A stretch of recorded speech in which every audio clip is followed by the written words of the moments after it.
seja bem-vindo. Somos a Igreja Verbo da Vida de Campo Grande, no Rio de Janeiro. E você ouvirá agora uma mensagem da Palavra de Deus. Desde que ela transforme a sua vida.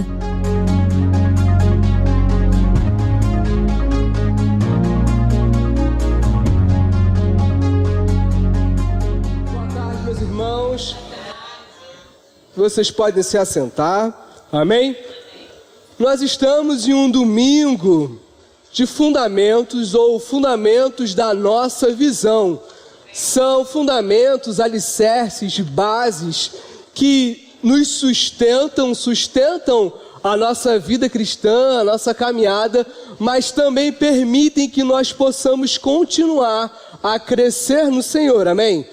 E um prudente edificador, um sábio construtor, antes dele expandir e crescer, ele precisa ter a maturidade, o entendimento de observar as suas bases, os seus fundamentos, os alicerces que sustentam a sua edificação, a sua construção. Da mesma forma, na nossa vida, eu tenho a certeza que Deus deseja nos tornar inabaláveis nele.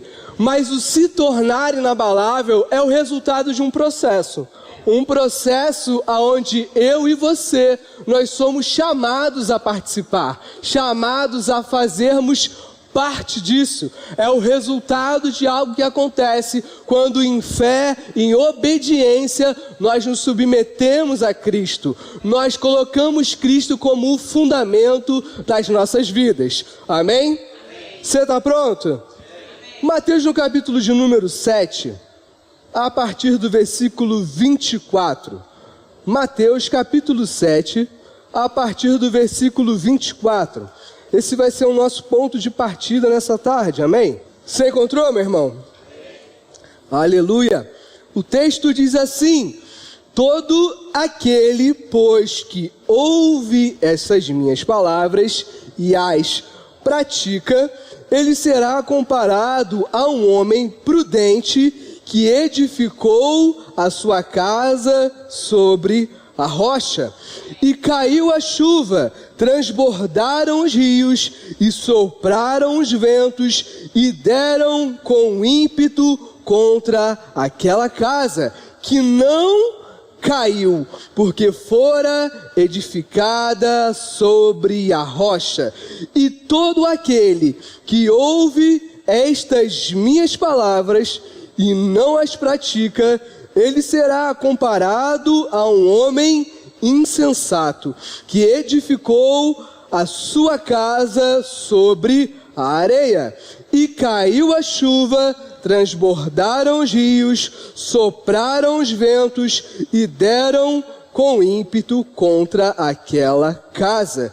E ela desabou, sendo grande a sua ruína. Amém?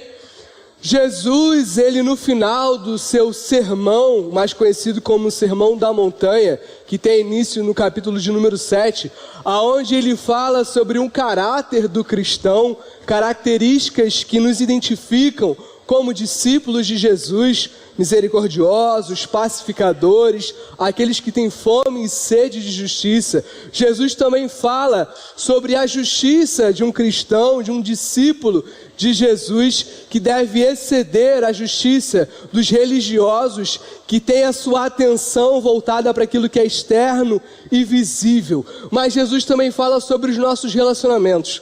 O nosso relacionamento com o nosso Pai através da oração, o nosso relacionamento com as nossas necessidades, aonde nós não devemos andar ansiosos ou preocupados por coisa alguma, porque nós temos um bom Pai que cuida delas, o relacionamento com pessoas que precisam da nossa caridade, do nosso amor. Mas Jesus, na conclusão do seu sermão, se a gente puder colocar dessa forma, ele vai fazer um apelo através de uma parábola. Ele vai fazer um apelo através de uma história. O Ministério de Música já tinha subido para o púlpito e Jesus, como um bom pastor, continua pregando mais alguns minutos, amém? Porque ele tem a intenção de que aquele discurso não seja esquecido, mas que aquilo seja vivido e praticado. Jesus vai limitar as opções. Ele vai dizer, olha, só existem agora diante de vocês dois caminhos. Um caminho largo, amplo, que leva a uma porta também ampla. Esse caminho leva à perdição. E existe um outro caminho, um caminho estreito que leva a uma porta estreita. Esse caminho leva à vida. Então Jesus diz, só existem dois caminhos, a obediência ou a desobediência. Então ele começa a nos advertir sobre perigos, ameaças de uma falsa fé. Ele primeiro diz que nós podemos ser enganados por falsos pastores, e nós devemos identificar esses falsos pastores através dos seus frutos, das suas obras, da sua vida. Mas ele também faz uma segunda advertência, a advertência ou o perigo do auto-engano, quando eu e você podemos nos enganar. E ele fala primeiramente de uma fé superficial, de uma fé que ela é verbal, alguém que diz com os seus lábios que Cristo é Senhor, mas no seu coração não existe fé, na sua vida não existe submissão. Ele declara que Cristo é Senhor, mas ele não faz aquilo que o seu Senhor ordena. Depois ele fala sobre uma fé também superficial, um falso discípulo que tem uma fé apenas intelectual. Alguém que ouve as palavras de Jesus, que conhece os ensinamentos de Jesus, mas não vive aquilo que o seu Senhor ensina. Então, para nos advertir contra isso, ele conta essa história, conhecido como a parábola dos dois fundamentos ou dos dois edificadores. Ele fala de pessoas que tinham a mesma intenção, o mesmo desejo, edificar a sua casa, edificar a sua vida, construir a sua vida. Ele fala sobre um sábio construtor ou sobre um sábio edificador, quem ele qualifica como alguém prudente, sábio. Essa pessoa ouve aquilo que Jesus ensina e pratica aquilo que Jesus ensina. Essa pessoa é comparada através dessa ilustração como um homem que ele edificou a sua casa sobre a rocha, sobre um terreno firme, estável, seguro. Porque Jesus quer ensinar que alguém sábio edifica a sua vida embaixo de obediência à palavra de Deus. E edificar a sua casa sobre a rocha, edificar a sua vida sobre Cristo e a sua palavra são um lugar seguro. Em segundo lugar, ele fala sobre um construtor, alguém com o mesmo desejo, mas alguém imprudente, tolo, que edificou a sua vida ou a sua casa sobre a areia. O que é areia? Tudo aquilo que não for Cristo. Tudo aquilo que não for a palavra, tudo aquilo que você deposita a sua segurança, que não for Cristo e a sua palavra, é um terreno que pode ser abalado. É algo que pode te trazer perigo. Jesus, como um bom pastor, está nos advertindo. O que ele diz? Que as duas casas elas foram assoladas pelas mesmas circunstâncias, chuvas, rios e ventos. Mas por conta do fundamento, o resultado foi diferente.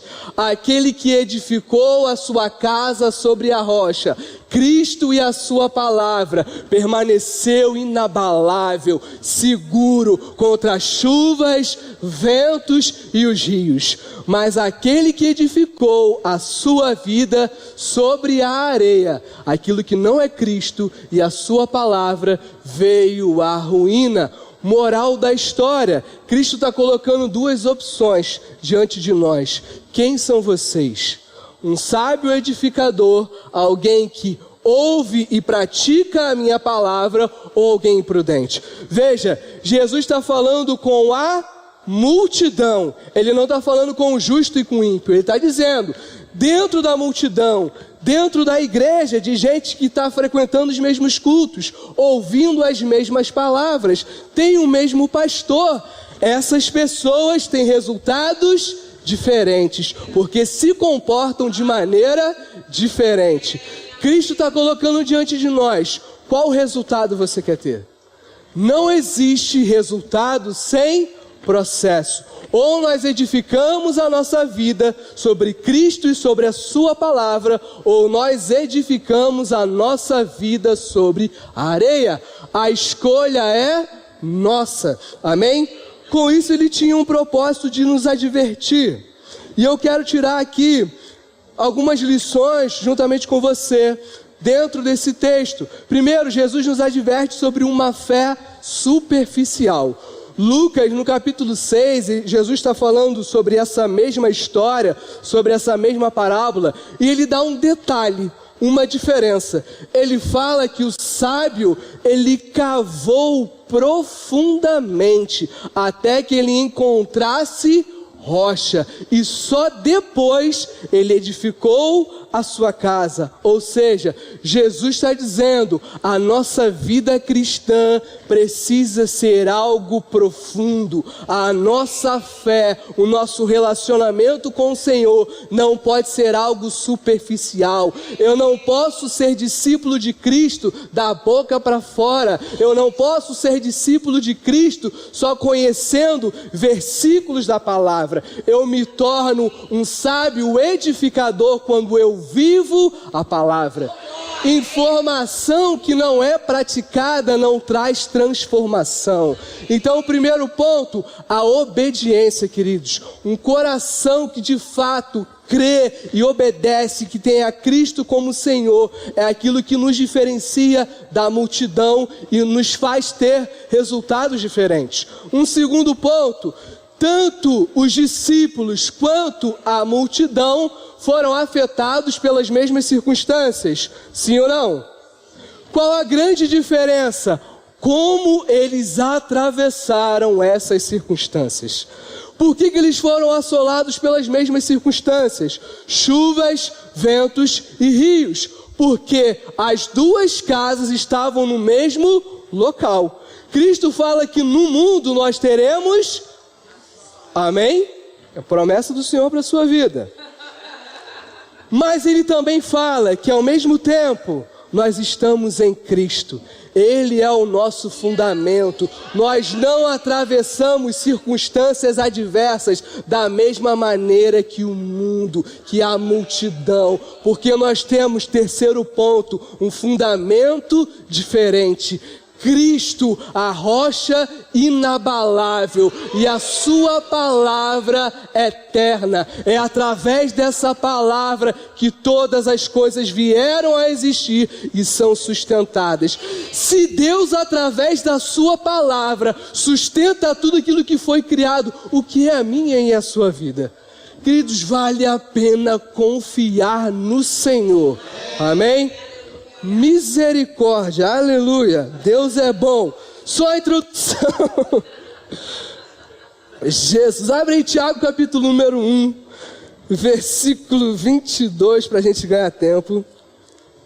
Tiago capítulo 1, a partir do versículo 22, amém?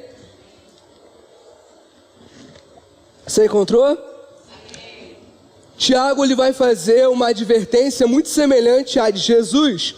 Tornai-vos, pois, praticantes da palavra e não somente enganando a vós mesmos. Porque se alguém é um ouvinte da palavra e não praticante, aí ele faz uma comparação.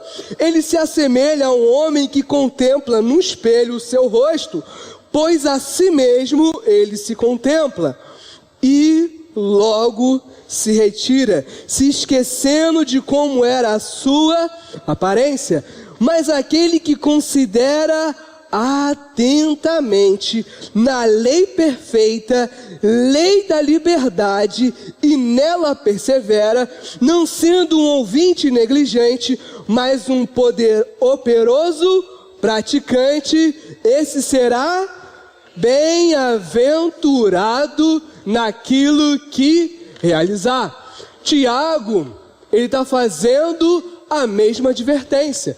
Só que dessa vez ele está falando sobre o auto-engano. E o auto-engano é quando o nosso cérebro, ele adota uma mentira como verdade, porque ele quer evitar o confronto, ele quer evitar a dor, ele quer evitar mexer em uma ferida que está aberta. Então, muitas das nossas vezes, nós nos enganamos e não somos confrontados com a palavra, porque a gente não quer que algumas áreas das nossas vidas sejam expostas. Mas lembra, a gente precisa prestar atenção nos fundamentos para que possamos nos tornar inabaláveis.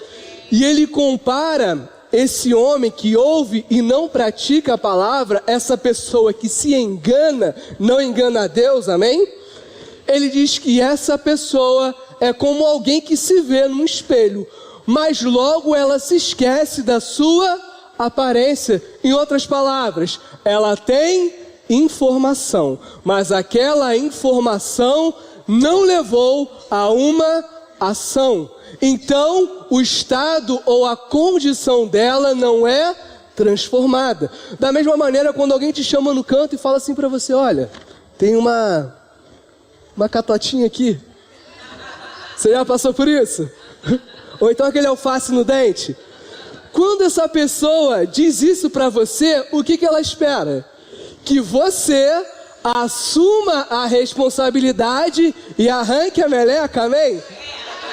Quando Cristo, através da sua palavra, expõe uma área da sua vida que está frágil, Ele quer que você assuma a responsabilidade em se submeter a Ele e obedecer, para que essa informação gere transformação. É a mesma maneira quando você vai a um médico, e o médico te dá o diagnóstico, e ele fala: olha, está aqui alguns medicamentos, amém? Mas também existe um tratamento. Você precisa deixar de comer picanha, sei lá, ou comer alguma besteira e praticar atividades físicas. Quando você só toma a medicação e não faz aquilo que um médico prescreveu, o que você está fazendo? Enganando a você e negligenciando a sua saúde. É a mesma atitude, isso é o auto-engano. Em seguida ele fala sobre alguém que é prudente, que ouve e pratica a palavra. Mas aqui, diferente de Jesus, ele dá alguns detalhes. Ele fala que alguém prudente é alguém que observa atentamente a lei perfeita, lei que concede liberdade. Porque o conhecimento da verdade se eu sei qual é o diagnóstico, eu sei qual é a cura, meu irmão. Eu só posso passar pela cura quando eu me submeto ao tratamento. Isso é o que? Liberdade. Em saber que eu não preciso permanecer naquela condição, mas em Cristo eu posso ser transformado. Então ele fala: observa atentamente e persevera, não é isso? Na prática sendo um operoso praticante. E aquilo que ele faz, ele é bem-aventurado ou bem-sucedido. Substitua essa palavra por inabalável. Amém? Pensa no seguinte: Salmo no capítulo de número 1, Jeremias no capítulo de número 17. A gente tem uma comparação, uma ilustração.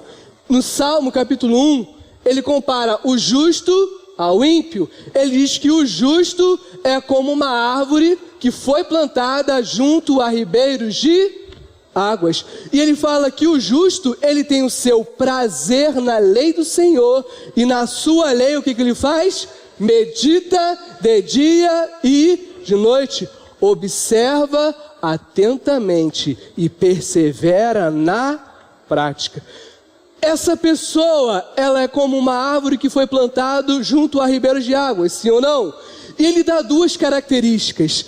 ela permanece verdejante e ela continua frutificando, porque o meditar na palavra de Deus, o observar atentamente a palavra do Senhor, faz com que você, mesmo em condições adversas, você não depende das chuvas, você não se assola quando vem a sequidão. Por quê? Porque as suas raízes estão lançadas aonde?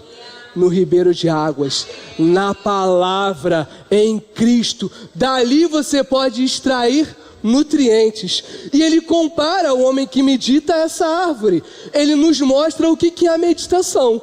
Da mesma maneira que uma árvore, ela extrai vida do solo através das suas raízes, nós extraímos vida da palavra quando nós meditamos nela. E quando essa vida, ela faz parte de quem a árvore é, quando aquilo que está do lado de fora entra e produz um fruto, produz transformação, aquela árvore não é afetada pelas circunstâncias. Não importa se choveu demais, se choveu de menos, ela continua verde e frutificando. Jeremias no capítulo 17, versículo 7, a mesma ilustração, só que ele fala não somente alguém que medita, mas que confia no Senhor e cuja esperança se encontra nele. Essa pessoa não teme.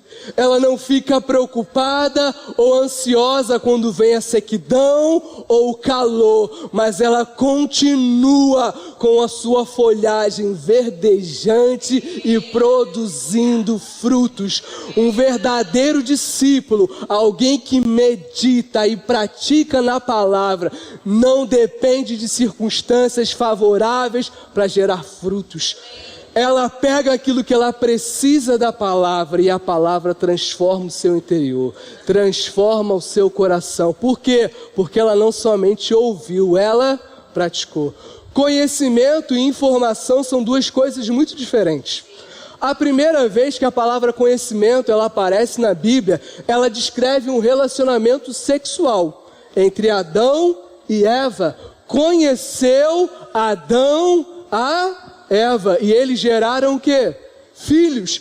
Porque, da perspectiva bíblica, conhecimento é experiência, é relacionamento. Um relacionamento que você tem com a palavra que transforma o seu interior, transforma quem você é, muda. Através daquele conhecimento, daquela experiência, Adão e Eva passam a quê? A serem pais. Da mesma forma que o conhecimento da palavra, a experiência com a palavra, transforma quem nós somos, nos torna inabaláveis. Informação e conhecimento são duas coisas diferentes. Eu tenho 2 filhos pequenos, amém? Quantos sabem que as crianças não são o ser humaninho mais paciente do mundo? Amém? Sempre quando eles estão ansiosos, preocupados, desejando alguma coisa, eu e a minha esposa, a gente tem o costume de declarar para ele o Salmo de número 40. Esperei confiadamente no... E o pequenininho sempre grita, no Senhor! Só que nem sempre o comportamento dele é mudado. Mas a gente continua repetindo até que ele medite e aquele comportamento seja... O que eu quero dizer através daquilo que eu disse? Que da mesma maneira que nós podemos esperar e confiar no Senhor, no momento certo Ele vai se inclinar para nós, ouvir o nosso clamor, atender os nossos pedidos. Eu vou atender as necessidades deles. Ou seja, meditação é o que transforma informação, queridos, em algo vivo dentro de nós. Atos capítulo de número 2, versículo de número 37, Pedro estava pregando após a descida do Espírito Santo, e a palavra fala que o coração daqueles ouvintes foi compungido pela palavra. A palavra compungir dá a ideia de algo que foi perfurado, transpassado, ferido, de maneira que aquela palavra gerou neles uma atitude, uma prática. E eles disseram a Pedro e aos apóstolos: o que nós devemos fazer? Então, Pedro diz que eles deveriam se arrepender e serem batizados, porque quando a palavra penetra profundamente no nosso coração, ela sempre vai nos colocar diante de uma escolha, de uma prática, algo a ser vivido, algo a ser feito. É por isso que o autor de Hebreus fala que a palavra é o quê? Viva, e ela é eficaz, ela é mais cortante do que uma espada de 2 gumes, e ela penetra profundamente, até o ponto de dividir 2 coisas, alma e superficial, e aquilo que é profundo, o seu interior, o seu homem, amém? O seu coração. E ele fala que não somente penetra profundamente, dividindo alma e espírito, mas ela faz a distinção entre pensamentos e intenções, propósitos do nosso coração. Ou seja, a palavra só transforma a nossa vida quando ela penetra profundamente o nosso coração, não a nossa alma, não o nosso intelecto. Paulo, falando sobre o amor de Deus, ele vai dizer: o amor de Deus nos constrange. O constrangir aqui dá a ideia de alguém que foi pressionado, foi colocado à forma em uma determinada posição que ele não queria estar, mas ele foi impelido a estar naquele lugar. Ele fala: o amor de Deus nos constrange, nos leva a uma posição. E ele fala, julgando, ou seja, meditando, pensando, um morreu por todos, logo todos morreram. Para o quê? Para que agora todos aqueles que nele vivem, não vivam mais para si, mas vivam por aqueles que por morreu. Ou seja, Paulo foi tão compungido pelo amor de Deus, que ele não viu outra escolha, outra saída, senão viver por aquele que por ele morreu. É por isso que ele pode dizer em Romanos no capítulo 8, porque eu estou certo, convicto de que nem a morte, nem a vida, nem os anjos, nem principados ou potestades, nem a altura ou a profundidade, nem o presente ou o porvir, nada pode nos separar do amor de Deus que está na minha rocha inabalável.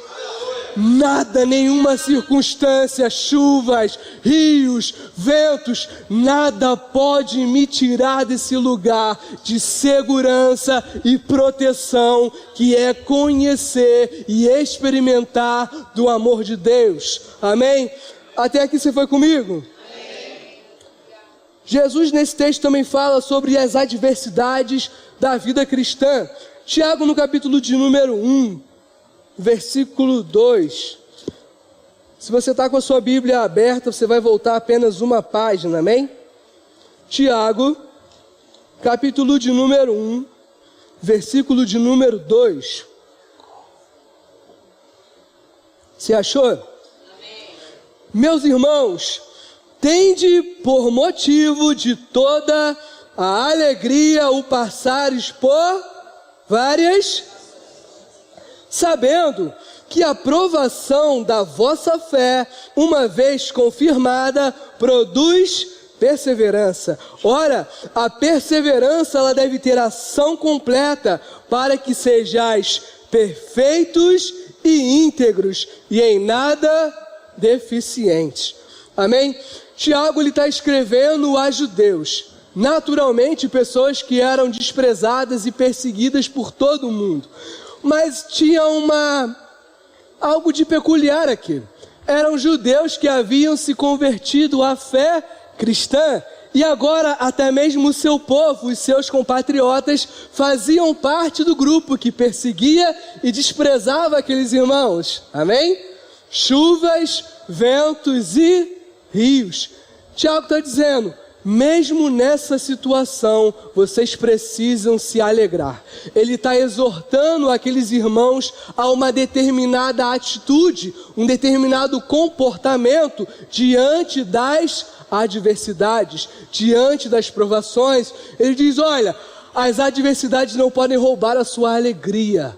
Você precisa ter esse comportamento, essa atitude. E ele dá uma dica aqui. Ele fala, sabendo isso, a provação da sua fé, uma vez confirmada, vai produzindo em você perseverança, maturidade e integridade. O que ele está dizendo? Que nós precisamos encarar as adversidades, as provações da nossa fé, da mesma maneira que alguém que vai fazer um concurso público. Ela sabe que uma vez aprovada, ela vai receber o quê? Promoção. Ou alguém que vai passar por uma prova numa autoescola. Ela sabe sim que aquele momento é um momento difícil, de adversidade, mas ela precisa saber e entender a alegria que lhe está proposta. Quando eu tenho uma consciência, meu irmão, daquilo que eu vou viver, quando eu passar pela provação, eu começo a me alegrar. Eu mudo a minha perspectiva, como? Observando atentamente a palavra.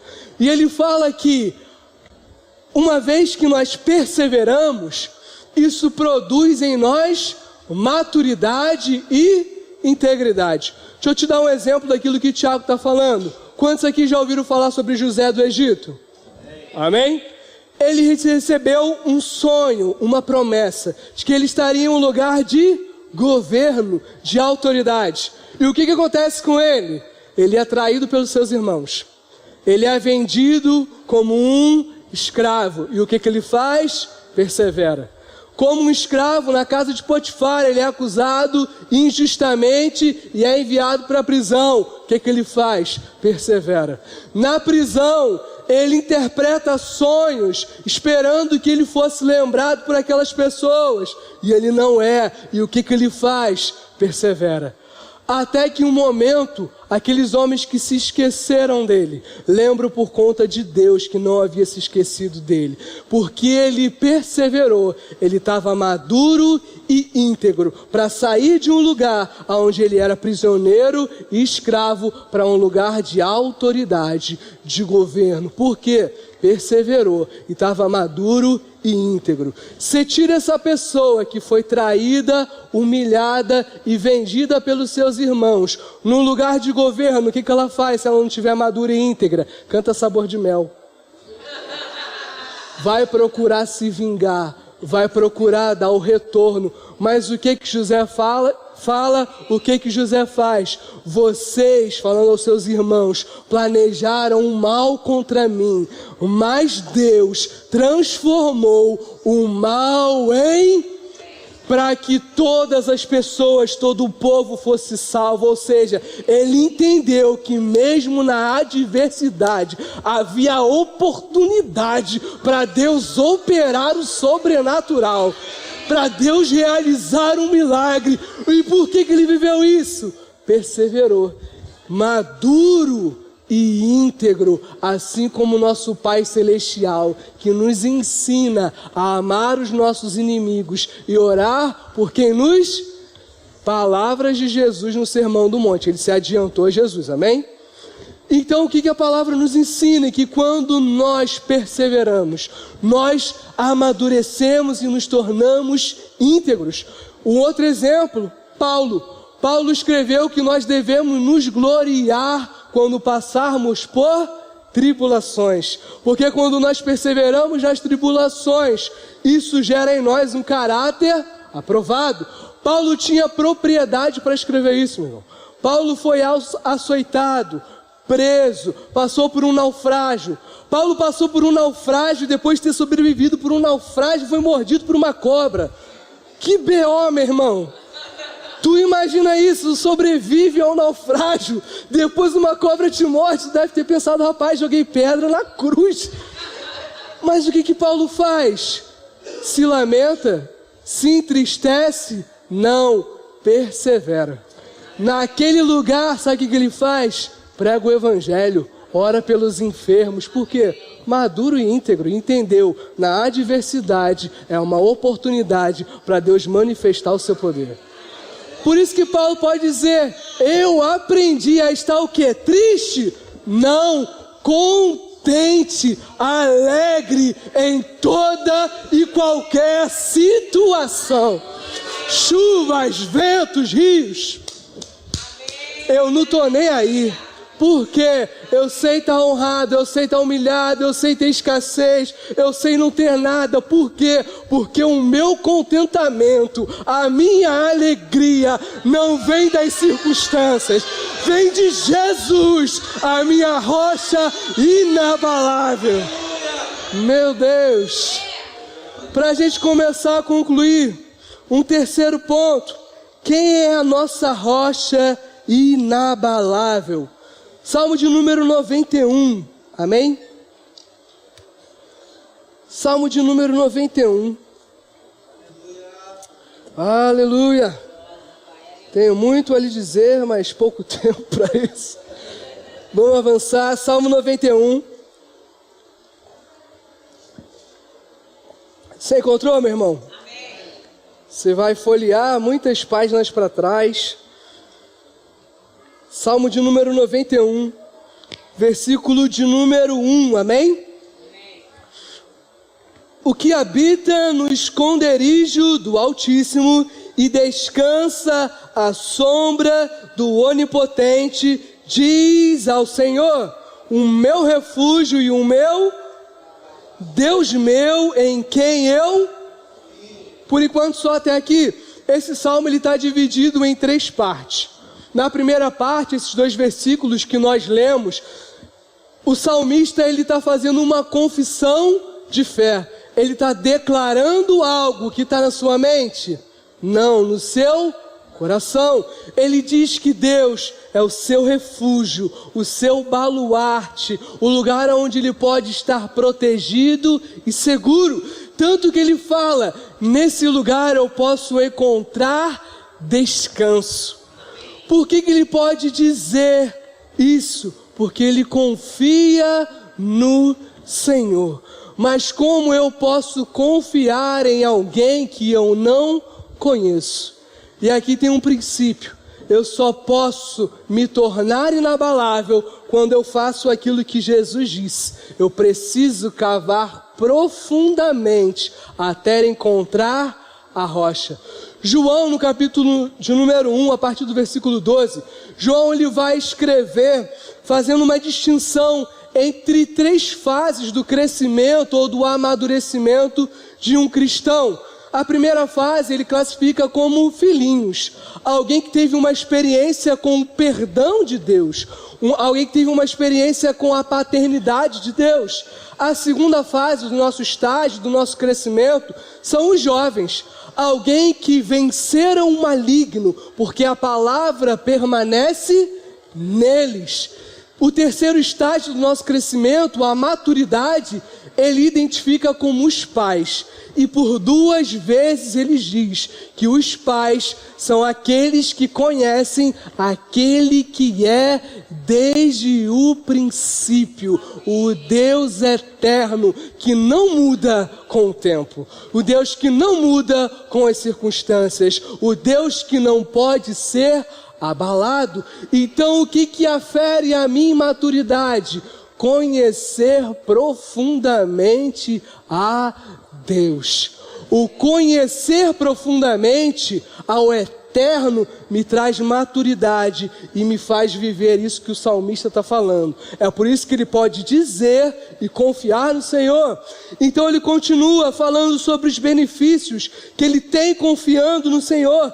Ele usa várias metáforas. Ele fala que nós somos libertos. Ele fala que o Senhor nos guarda como uma águia debaixo das suas penas. Ele fala que a sua verdade, a sua palavra é como um pavê e um escudo. São 2 tipos de proteção, uma menor que nos protege de ataques mais próximos contra espadas, por exemplo, e um escudo maior que nos cobre da ponta dos nossos pés até a nossa cabeça, nos protege de flechas, de pedradas, ou seja, o Senhor nos protege completamente. E ele continua usando várias metáforas, até que no versículo de número 14, Deus responde aquela confissão, aquela fé. E ele diz: porque a mim se apegou com amor, eu o livrarei.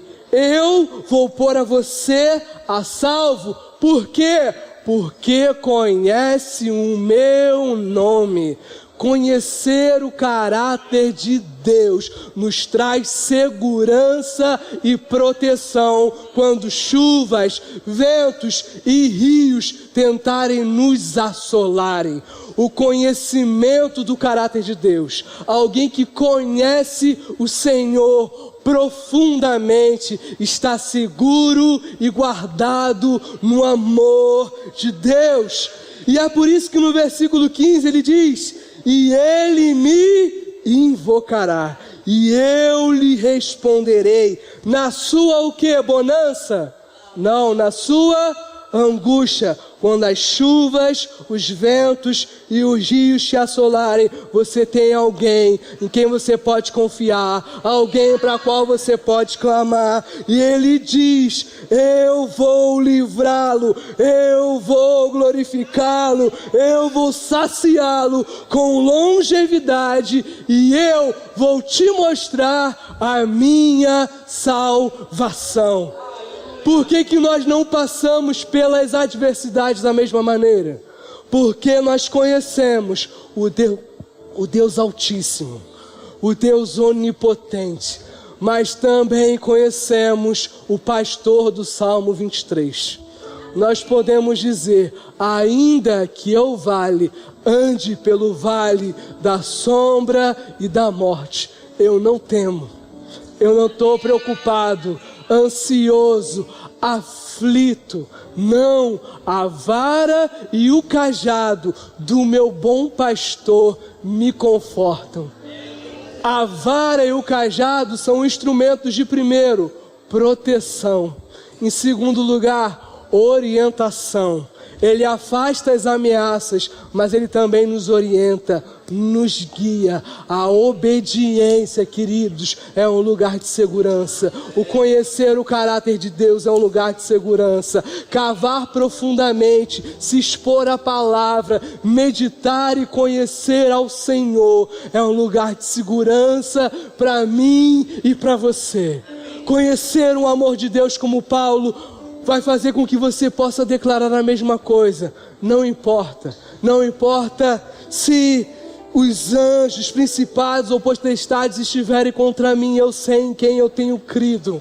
Eu sei em quem eu tenho crido. Ele não me desampara. O meu bom pastor, ele está comigo. Ainda que eu ande pelo vale da sombra e da morte, eu não estou sozinho. A minha vida está sobre a rocha. Cristo, o meu bom pastor. Ministério de Música pode subir. Aleluia. Queridos, eu quero que você adore ao Senhor, amém? Eu quero que essa palavra, e eu não posso fazer isso, eu espero e oro por isso, que ela possa ter compungido o seu coração, que ela provoque você uma resposta de gratidão, de confiança. Talvez você tenha entrado aqui preocupado, ansioso, mas você não precisa temer mal algum. Aquilo que você precisa fazer, ouvir essa palavra e praticar essa palavra. É isso que te torna inabalável. É isso que te faz permanecer seguro e protegido quando vier o dia mau. Aleluia.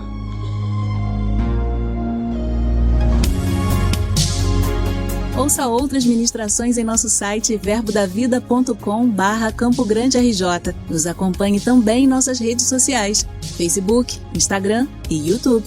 Seja abençoado na prática dessa palavra.